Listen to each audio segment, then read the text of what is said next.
7h52, messieurs Brunet-Neumann, parlons d'immigration, puisqu'il y a aujourd'hui cette inauguration, enfin, du musée de l'immigration. Ça fait 7 ans qu'on attend cette inauguration, on a peur. On a tellement peur de parler d'immigration en France, de regarder les choses en face, qu'on a même peur d'inaugurer le musée de l'immigration. C'est dire la responsabilité, le sens de responsabilité des politiques, quels qu'ils soient.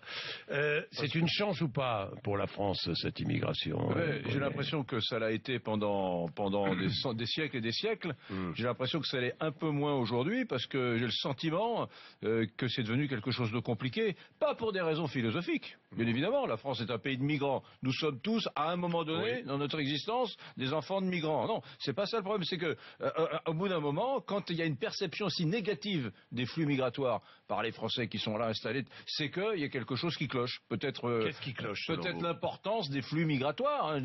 Je teste une idée. Peut-être l'importance des flux migratoires. Moi qui viens d'un département rural, et j'ai le sentiment que même dans les petites communes, eh bien, les gens considèrent que la vie d'aujourd'hui n'est plus tout à fait la même que celle d'hier, parce que, non pas parce qu'il y a des immigrés, il y a toujours eu des immigrés, et ils aiment les immigrés, mais parce qu'ils estiment qu'il y a trop d'immigrés. À mon avis, la perception globale des Français sur le sujet, elle pourrait être autour de ça. Voilà, c'est tout. Maintenant, l'immigration, c'est un sujet très important pour la gauche. Pourquoi? Parce que la gauche, elle est à l'aise sur les sujets sociétaux. Alors, Hollande va bien évidemment en faire des couches. Aujourd'hui, on peut s'imaginer, à l'inauguration de ce musée sur l'émigration, parce qu'il est nul sur le plan économique, et il va bien évidemment déplacer les passions françaises autour d'un sujet sociétal, comme il l'a fait pour le mariage pour tous, et on va se foutre sur la gueule, vous allez voir, pendant des jours et des jours, parce que Hollande va choisir ce terrain de combat. Éric, je vous fais une suggestion ce matin, et si on parlait un peu moins d'immigration et un peu plus d'intégration.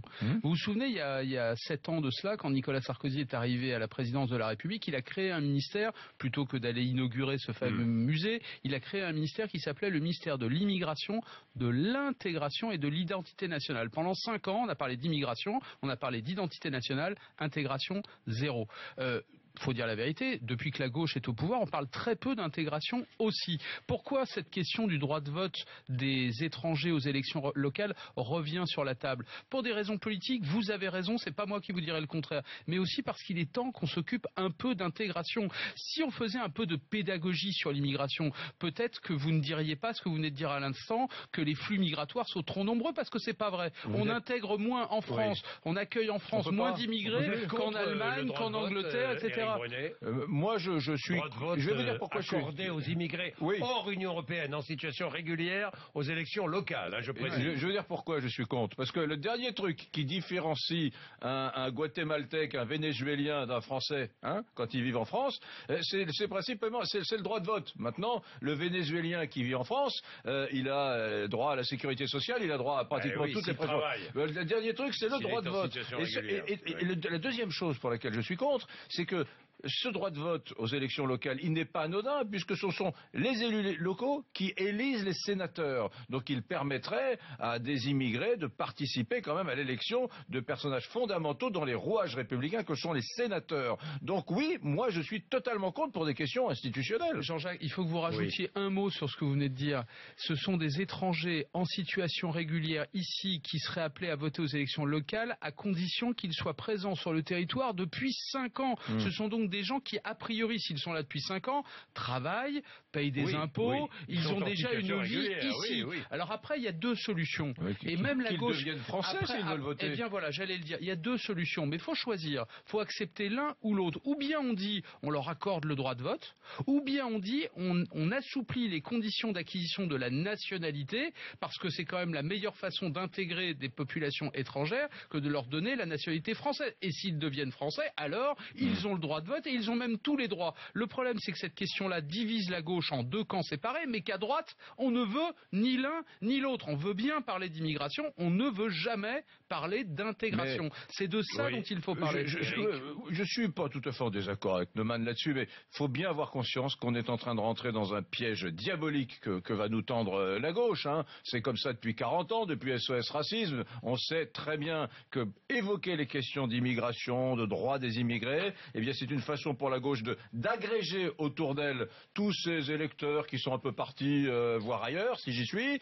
Donc il va réagréger autour de lui, il va reconstruire à gauche François Hollande, et puis ça va éviter d'évoquer les sujets économiques sur lesquels il est particulièrement médiocre. Non, mais voilà. Eric, c'est vrai. C'est quand même une sacrée stratégie de Hollande, et c'est un piège mortel.